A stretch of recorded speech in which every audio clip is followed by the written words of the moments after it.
जो भरा नहीं है भावों से, बहती जिसमें रसधार नहीं, वो हृदय नहीं है, पत्थर है जिसमें स्वदेश का प्यार नहीं। धन्यवाद speaker sir, thank you.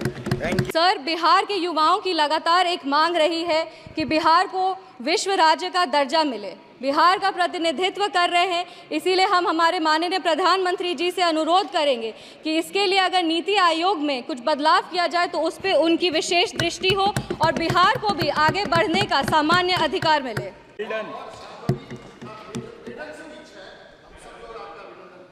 Thank you. Thank you, Speaker sir, for yielding this time to me. I want to thank Lok Jan Shakti Party for giving me this opportunity.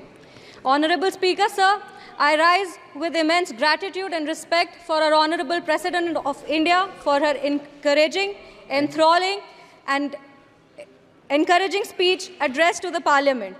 It is with great pride and wholehearted support and appreciation for the vision that she has laid out for us. हम बोलना चाहेंगे speaker महोदय कि हमारे यशस्वी और ओजस्वी प्रधानमंत्री श्री नरेंद्र मोदी जी के नेतृत्व में भारत लगातार विकास की ओर अग्रसर है। स्कूल और विद्यालय में ही बापू के विचारों को पढ़ती आई हूँ और आज ये कहना चाहूँगी कि बापू के विचारों को अगर सत्य निष्ठा से कोई आगे लेकर के जा रहा है तो वो एनडीए की सरकार है। सर, बापू का विचार था कि गरीबों को मुख्य धारा से जोड़ा जाए और एनडीए की सरकार बखूबी ये कर पा रही है। देश में 4 करोड़ से ज़्यादा पीएम आवास योजना की स्वीकृति, 12 करोड़ परिवारों में 55 करोड़ व्यक्तियों को पीएम आरोग्य योजना के तहत स्वास्थ्य बीमा मिला है। 25 करोड़ लोगों को मल्टी डायमेंशनल पॉवर्टी के बाहर लाया गया है सर, और 80 करोड़ आबादी को पीएम गरीब कल्याण अन्न योजना के तहत लाभ लगातार मिल रहा है। एनडीए की सरकार ने बिना धर्म जात पूछे गरीबों का उत्थान किया है और उत्थान के लिए लगातार काम कर रही है। सर, हम बिहार से आते हैं और बिहार ने 2005 से लगातार एनडीए को बुलंदी और मजबूती दी है। बिहार में एक नेता, नियत, नेतृत्व और कड़ी निष्ठा से एनडीए बिहार को उसका गौरव और एक नया कीर्तिमान वहाँ पे विकास का गढ़ रहा है। हमारे पार्टी के नेता श्रद्धेय रामविलास पासवान जी ने लगातार बाबा साहब भीमराव अंबेडकर के पद चिन्हों पर चलकर दलित, शोषित और वंचित वर्गों को आगे बढ़ाया है।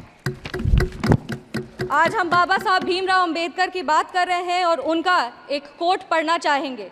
I measure the progress of a community by the degree of progress which the women have achieved.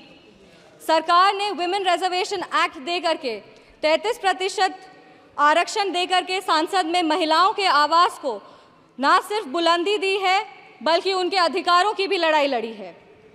लखपति दीदी की योजना, उज्ज्वला योजना और महिलाओं को मुद्रा लोन दे करके महिलाओं की आर्थिक स्थिति को मजबूत किया गया है। अगर आज हम आर्थिक स्थिति की बात कर रहे हैं तो हमें अर्थव्यवस्था की भी बात करनी चाहिए और देश आज विश्व की 5वीं सबसे बड़ी अर्थव्यवस्था है और 2047 तक विश्व की 3री सबसे बड़ी अर्थव्यवस्था होगी। माननीय प्रधानमंत्री श्री नरेंद्र मोदी जी के नेतृत्व में भारत देश को विकास का एक व्यापक स्वरूप मिल रहा है। किसान सम्मान निधि के तहत किसानों को न्यूनतम राशि मिल रही है जिससे उनकी स्थिति में बढ़ोतरी हो रही है और आत्मनिर्भर भारत का जो ये सोच है उससे भारत विश्व स्तर पर एक अपना पहचान बना रहा है। अगर हम विश्व स्तर की बात करें तो G20 के न्यू दिल्ली डिक्लेरेशन में 100% ग्लोबल कंसेंसस के साथ भारत आज एक विश्व मित्र के रूप में स्थापित हो रहा है। ऑनरेबल स्पीकर सर, एक युवा हैं और युवाओं का प्रतिनिधित्व कर रहे हैं। हम कहना चाहेंगे कि एनडीए की सरकार में the youth is being equipped with necessary skills and knowledge to face global challenges with initiatives like Skill India, Digital India and Startup India.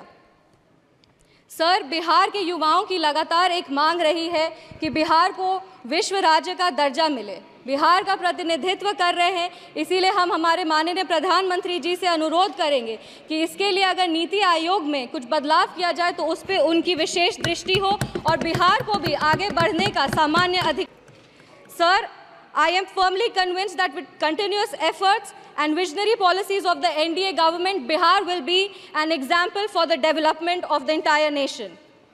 I want to reaffirm our commitment and Lok Janshakti Party's commitment to NDA's leadership, और हम अपने राष्ट्रीय अध्यक्ष श्री चिराग पासवान जी को भी धन्यवाद देना चाहेंगे कि आज उनके वजह से बिहार के महिलाओं को और युवाओं को भी आवाज़ मिल रहा है। इस सदन की गरिमा और इस सदन के इतिहास को देखते हुए सर 2 पंक्ति पढ़ना चाहेंगे। जो भरा नहीं है भावों से, बहती जिसमें रसधार नहीं। जो भरा नहीं है भावों से, बहती जिसमें रसधार नहीं। वो हृदय नहीं है, पत्थर है जिसमें स्वदेश का प्यार नहीं। धन्यवाद स्पीकर सर, थैंक यू।